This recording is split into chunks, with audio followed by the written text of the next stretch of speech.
So hello guys, welcome back to the channel. My name is Rajeev Ranjan and you watching the aviation mind. So guys, आप लोगों को पता ही होगा कि जो इंडिया में बोइंग 737 मैक्स प्लेन है जो बोइंग कंपनी बनाती है वो इंडिया में बैन किया हुआ है। यानी कि 23 मार्च 2019 से ही ये जहाज बैन है और ये बैन होने के पीछे रीजन था यूथोपियन एयरलाइंस का क्रैश। अगर आपको पता नहीं होगा तो आप गूगल कर सकते हो। यूथोपियन एयरलाइंस क्रैश इन 2019, उसमें बहुत सारे पैसेंजर यानी करीब 150 से ज्यादा पैसेंजर्स की जान गई थी। तो उसके बाद बोइंग 737 मैक्स को सस्पेक्ट कर लिया गया था कि ये फ्लाइंग के लिए सेफ नहीं है और उस एक्सीडेंट में बहुत सारे इंडियंस का भी जान गया था। तो इसलिए directorate general of civil aviation government of India, जो कि इंडिया का रेगुलेटरी अथॉरिटी है एविएशन सेक्टर का, वो डिसीजन लिया कि इंडिया में भी उसके जस्ट 3 दिन बाद बोइंग जितने भी बोइंग 737 मैक्स प्लेन थे उनको बैन कर दिया गया था। और अगर इन सब न्यूज के बीच अगर ये पता चले कि हमारे पायलट्स ही ट्रेंड नहीं है, वो जहाज को फ्लाई करने के लिए पर्टिकुलर टाइप पे यानी कि बोइंग 737 मैक्स पे जो पायलट ट्रेंड होते हैं वो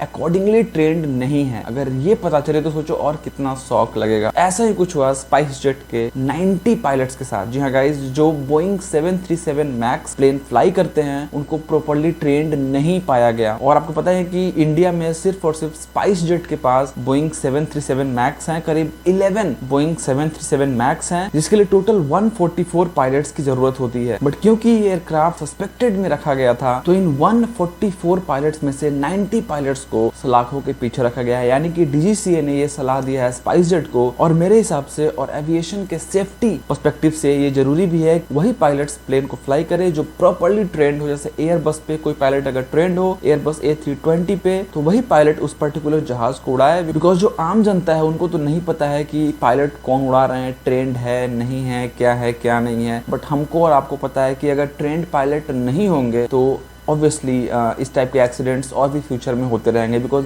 बहुत सारे जो केसेस होते हैं वो ह्यूमन एरर की वजह से ही होता है, यानी कि पायलट के फेलियर की वजह से ही होता है। तो guys, directorate general of civil aviation government of India के चीफ अरुण कुमार ने कहा है कि उन पायलट्स को फिर से ट्रेनिंग लेना पड़ेगा, यानी कि रीट्रेन करना पड़ेगा फिर से बोइंग 737 मैक्स को उड़ाने के लिए। और जब तक वो सक्सेसफुली फिर से ट्रेन नहीं हो जाते हैं तब तक वो प्लेन नहीं उड़ा सकते। और डीसी ने ये भी बताया है कि जिनका भी गलती है, जिनके वजह से वो पायलट्स ट्रेन नहीं हो पाए या क्या कुछ हुआ, उनके ऊपर स्ट्रिक्ट एक्शन लिया जाएगा। बिकॉज एविएशन सेक्टर में गलती की गुंजाइश नहीं है। एक गलती अगर होता है आपसे तो 150-200 की जान जा सकती है। तो इसमें स्ट्रिक्ट एक्शन लेना बहुत जरूरी है। और डीजीसीए ने यह भी कहा है कि जो भी पायलट सस्पेक्ट किए गए हैं, जो भी पायलट अनट्रेन्ड पाए गए हैं, उनको फिर से बोइंग 737 मैक्स पे, बोइंग 737 मैक्स सिमुलेटर पे ट्रेनिंग लेना पड़ेगा। सिमुलेटर आपको पता ही होगा, जो एक डेमो फ्लाइंग होता है, मतलब एक बंद रूम में फ्लाइंग होता है, आपको एक्चुअल फ्लाइंग का फील आएगा वहां पे। और गाइस, सबसे खुशी की बात ये रही कि जो बैन था बोइंग 737 मैक्स पे और जो पायलट ट्रेन नहीं हुए थे वो सब कुछ अच्छे से हो गया, पायलट भी ट्रेन हो गए हैं। और जो बोइंग 737 मैक्स पे जो बैन लगा हुआ था वो भी लिफ्ट हो गया, उसको भी हटा दिया गया। क्यों हटा दिया गया? बिकॉज बोइंग कंपनी ने उसका जो रेक्टिफिकेशन है उसको अच्छे से कर दिया। यानी कि 2021 अगस्त में ही इसके ऊपर से बैन हटा दिया गया था ताकि जितने भी बोइंग 737 मैक्स हैं वो सेफली फ्लाइंग कर सके। और इस बैन को हटाने का सिंपल रीजन ये था कि बोइंग कंपनी ने जो सॉफ्टवेयर रेक्टिफिकेशन होता है उन्होंने कर दिया था, कोई भी गड़बड़ी नहीं था जहाज में। इसके बाद उसने बैन को हटा दिया और करीब 27 महीने के बाद हमारे पायलट जो है वो भी ट्रेन हो गए बोइंग 737 मैक्स सिमुलेटर पे। और इंडिया से बोइंग 737 मैक्स पे हुआ बैन हटाने का एक और रीजन था कि जितने भी हमारे पायलट थे जो अनट्रेन पाए गए थे उनको अच्छे से ट्रेनिंग दे दिया गया। उन्होंने सक्सेसफुली ट्रेनिंग को भी कंप्लीट कर लिया और फिर फ्लाइंग कर रहे हैं। सो गाइस, यही कुछ आज का news SpiceJet and aviation sector and pilot से निकल के आ रहा है, जो एज एविएशन लवर काफी इंपॉर्टेंट है, as a pilot lover specially काफी इंपॉर्टेंट है। बिकॉज अगर आप प्रॉपर ट्रेनिंग नहीं करते हो अपने स्टडी टाइम के दौरान, अपने ट्रेनिंग के दौरान, तो आपको काफ़ी प्रॉब्लम हो सकता है आगे चल के।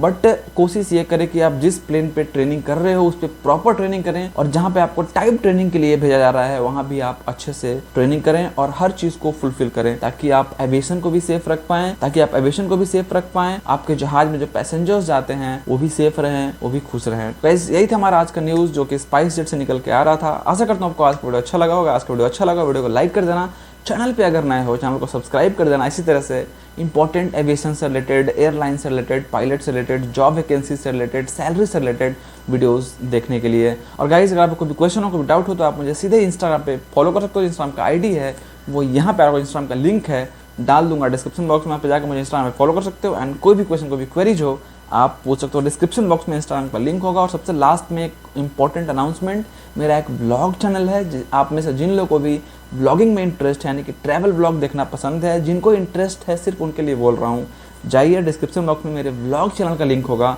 वहाँ पे मैं वीक में एक बार ब्लॉग देता हूँ, अच्छा ब्लॉग देता हूँ। जाइए, उसको भी सब्सक्राइब कीजिए, उसको भी प्यार दीजिए, उसको भी सपोर्ट कीजिए। चलिए मिलते हैं किसी नए और एक्साइटिंग वीडियो में। Till then do whatever you want to do, do double, please don't trouble anybody. Bye bye, take care and see you. जय हिंद।